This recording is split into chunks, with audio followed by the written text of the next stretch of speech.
Bonsoir tout le monde, bienvenue à cette version abrégée du Sport 30. On va parler tout d'abord de tennis et des prouesses de Sébastien Larreau à Jakarta en Indonésie.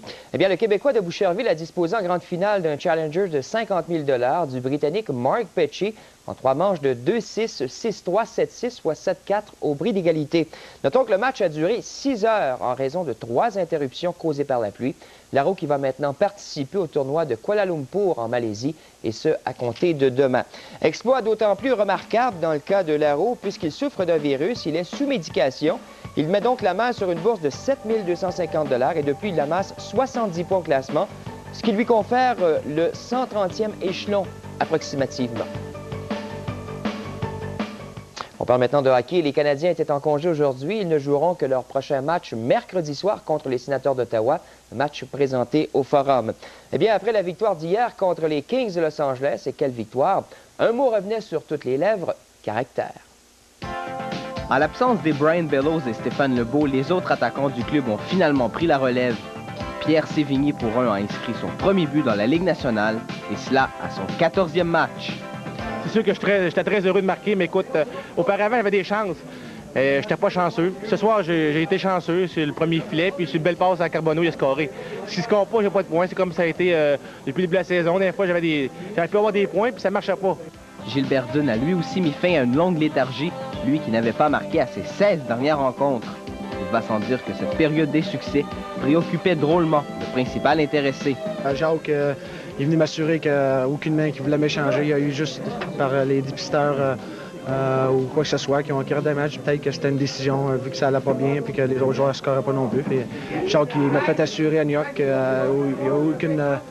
ça lui a jamais passé par la tête. Puis ça m'a donné encore plus de confiance d'aller jouer. Du côté des Kings, les choses vont de mal en pis sur la route, eux qui ont subi 10 revers en 13 matchs à l'étranger cette saison. La frustration s'est d'ailleurs emparée des joueurs des Kings en fin de match, alors que plusieurs bagarres et mêlées ont été déclenchées. Avec la victoire de samedi, les Canadiens terminent le mois de novembre avec une fiche peu reluisante de 4 victoires, 6 défaites et un match nul. Les Nordiques, eux, reprendront l'entraînement demain en vue de la rencontre de mardi soir contre les Bruins de Boston, match présenté au Colisée. Enfin, le club québécois va disputer 3 de ses 4 prochains matchs à domicile. Et à ce sujet, le reportage de Diane Field. Les Nordiques n'ont pas perdu depuis leur victoire contre les Panthères en Floride. De retour à Québec, ils ont vaincu Los Angeles en plus de disputer 3 matchs nuls contre Winnipeg, New Jersey et Buffalo. La troupe de Pierre Pagé accuse un retard de 9 points par rapport à la saison dernière après 23 matchs. Les joueurs sont conscients qu'ils devront tôt ou tard aligner quelques victoires consécutives pour rattraper les points perdus. C'est sûr qu'on a de la misère, mais au moins on n'a pas perdu à nos 5 derniers matchs. Donc, tu peux regarder ça de la façon que tu veux. C'est sûr qu'on a juste 2 victoires, mais on n'a quand même pas perdu à nos 5 derniers matchs. Fait que, je veux dire, il n'y a pas de panique à l'œuvre. On joue bien, mais il faut se dire aussi que les autres équipes jouent quand même assez bien chez nous. Puis, ouais, t'as raison, on est capable de coller 2 victoires, mais je pense que ça va venir. I think the team's starting to, get some confidence back. We're starting to feel good about ourselves again, and hopefully we can build on that. Le retour en santé de Claude Lapointe ajoute beaucoup de vie au bleu. Le numéro 47 a retrouvé ses compagnons de jeu de l'an dernier, Scott Young et Mike Ritchie, un trio qui donne satisfaction à l'entraîneur. On vient de les remettre ensemble et je pense qu'ils nous ont aidés à ramasser des points. Ils nous ont aidés, c'est une ligne que tu peux te fier dessus. C'est les 2 sens de patinoire. Diane Field à Québec pour Sport 30. Et toujours au hockey, Ligue nationale, il y a 3 matchs présentés aujourd'hui. Tout d'abord, les Islanders de New York qui tentaient de prolonger à 6 leur série de victoires en recevant les Red Wings de Détroit. Notons que ces derniers seront à surveiller puisqu'ils avaient inscrit pas moins de 19 buts en 3 matchs. Paul Coffey est un excellent défenseur offensif, mais en défensive, il a quelques lacunes. Kim Chevalier doit réparer une de ses erreurs très tôt dans le match. Les Red Wings ont marqué 10 buts à leur précédente rencontre. Ils sont les premiers à compter face aux Highlanders. Le tir de Ray Shepard trompe un Ron Extall pas trop fort, 1-0 Détroit. Les Highlanders créent l'égalité avant la fin du premier engagement. Kim Chevalier bloque partiellement le tir frappé de Derek King et ne peut empêcher ce dernier de glisser dans le filet. C'est 1-1. Chevalier va faire amende honorable en période médiane alors qu'il est absolument intraitable. Ici, il stoppe Ray Ferraro qui profitait d'une échappée. Les Red Wings en profitent pour reprendre les devants. Sergei Fedorov voit son premier tir bloqué par Ron Extall et il dirige le retour dans le filet pour son 17e but de la campagne, 2-1 Détroit. En troisième, les Red Wings sont opportunistes lors d'un avantage numérique. Keith Primeau vient compléter le jeu de Steve Chiasson et Paul Coffey. Détroit ajoutera un dernier but dans un filet désert pour finalement l'emporter 4-1. Et du même coup, la série de matchs sans défaite des Islanders est stoppée à 5. Notons 2 autres matchs en cours. Tout d'abord, au Madison Square Garden, Mark Macy vient tout juste de marquer. Les Rangers ont pris les devants 1-0 sur les Capitals de Washington. Et puis à Saint-Louis, c'est l'égalité 1-1 en première période. Début de Selanne pour les Jets et Korolev du côté des Blues. Excellent duel à prévoir cet après-midi dans la Ligue nationale de football, plus précisément à Kansas City, alors que les Bills de Buffalo visitaient les Chiefs. Et pour cette rencontre, Joe Montana était de retour à son poste de quart pour les Chiefs, lui qui était absent depuis déjà le 31 octobre dernier. Retour de Montana en inscrivant le premier touché du match. Kenneth Davis profite de quelques bons blocs pour franchir les 9 verges qui le séparent de la zone des buts. Mais Montana réagit aussitôt. Il couronne une poussée de 80 verges en complétant cette passe de toucher à Marcus Allen. À la demi, les Chiefs mènent 10-7. La défense des Chiefs applique beaucoup de pression sur Jim Kelly. Résultat, le quart des Bills est souvent pourchassé et se fait intercepter à 2 reprises. De son côté, Montana n'est nullement inquiété. Il complète sa deuxième passe de toucher du match, celle-là à Keith Cash sur une distance d'1 verge. À ce moment, les Chiefs dominent 27. Et les Chiefs ajouteront 3 autres points pour l'emporter 23-7 sur les Bills. 208 verges de gain pour le quart Joe Montana. Les Chiefs qui ont forcé 5 revirements au cours de ce match. Et à noter que le quart Jim Kelly des Bills a quitté la rencontre au 4e quart, blessé à la cheville gauche. Maintenant, à Seattle, Wade Phillips et les Broncos de Denver visitaient les Seahawks. Constamment pressé par la défense des Seahawks, le quart John Elway est intercepté une première fois au premier quart par Eugene Robinson. Seattle est toutefois incapable de profiter de ce revirement.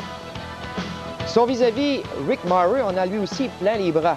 Le secondaire Simon Fletcher inscrit le 78e sac de sa carrière. Il égale du même coup le record d'équipe qui appartenait jusque-là à Carl Mecklenburg. Puis, les Broncos prennent les devants au deuxième quart. Elway esquive le sac et décoche une bombe de 50 verges à l'endroit de Shannon Sharp. Après converti, c'est 7-0 Denver. Les Broncos qui vont l'emporter 17-9 sur Seattle. Et pour John Elway, c'est un 12e match de suite avec au moins une passe de toucher. Et les 49ers de San Francisco, eux, étaient à la recherche d'une 5e victoire d'affilée en affrontant les Rams de Los Angeles à Anaheim. Les Rams qui pouvaient trouver l'après-midi plutôt long avec une fiche de 3-7 contre une des meilleures formations de la NFL qui a inscrit avec au moins 40 points dans ses 3 derniers matchs. Pas rien de petit, ça. En fait, les pauvres Rams ne peuvent rien contre l'attaque des 49ers. Il y a Ricky Watters qui va partir le bal. Course de 6 verges au premier quart, c'est 7-0 San Francisco. Les Rams qui répliquent avec un placement. Les 49ers vont répondre avec un autre touché. Cette fois, c'est une passe de Steve Young à Jerry Rice. Un jeu de 39 verges pour le 121e touché en carrière de Rice. Puis juste avant la mi-temps, Steve Young se trouve un autre receveur. Il passe à Ricky Watters. Il court bien. Il complète son 2e touché du match. Passe et course de 48 verges, 21-3. En deuxième demi, l'attaque des 49ers continue de dominer. Jerry Rice qui se permet même de capter une bombe d'une seule main, s'il vous plaît. Son pied qui va toucher la ligne de côté, malheureusement. Il va marquer son 2e touché du match, toutefois au 4e quart. San Francisco qui va l'emporter facilement 35-10. Même si leur série de matchs avec 40 points s'arrête à 3, eh bien, les 49ers portent leur fiche plutôt à 8 victoires, 3 défaites cette saison.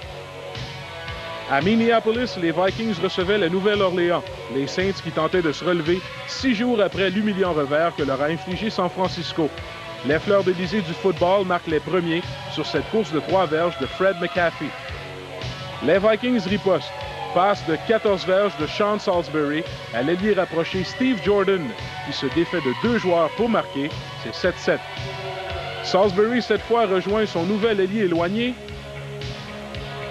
Ah ah! On vous a bien eu, avec ce chien qui se donnait en spectacle à la mi-temps. C'est connu, les revirements font mal. Un 3e échappé des Saints à leur ligne de 18, recouvré par Chris Dolman, mène à un touché de Chris Carter, qui capte une passe de 7 verges de l'ex-quart des Blue Bombers de Winnipeg. 14-7 les Vikings. Mais dès le botté de dégagement suivant, Tyrone Hughes régale la marque en valsant sur 99 verges sans même se faire toucher. Les Saints mènent 17-14 avec 44 secondes à faire dans le match. Fuad Reeves semble envoyer le match en prolongation avec ce botté de 41 verges, mais Fred Strickland est puni pour avoir retenu. Pénalité de 10 verges de la ligne de 51. Reeves ne passera même pas près. Les Saints l'emportent à la manière des Dolphins de jeudi dernier. Ouais, quelle fin de match, hein? Dommage pour Minnesota. Donc, défaite de 17-14. Ça va pas trop bien pour les Vikings. En fait, c'est une 3e défaite d'affilée à domicile. Ben voilà, c'est tout. Il y a Hélène Pelletier qui vous reviendra au cours de la soirée avec d'autres sports flash, notamment dans ce match de la fin de saison de la CFL, dans la Coupe Grey, bien sûr. Et nous, on sera de retour à 23h ce soir pour le prochain bulletin complet de Sport 30. On sera de retour dans quelques instants avec le football à plus tard.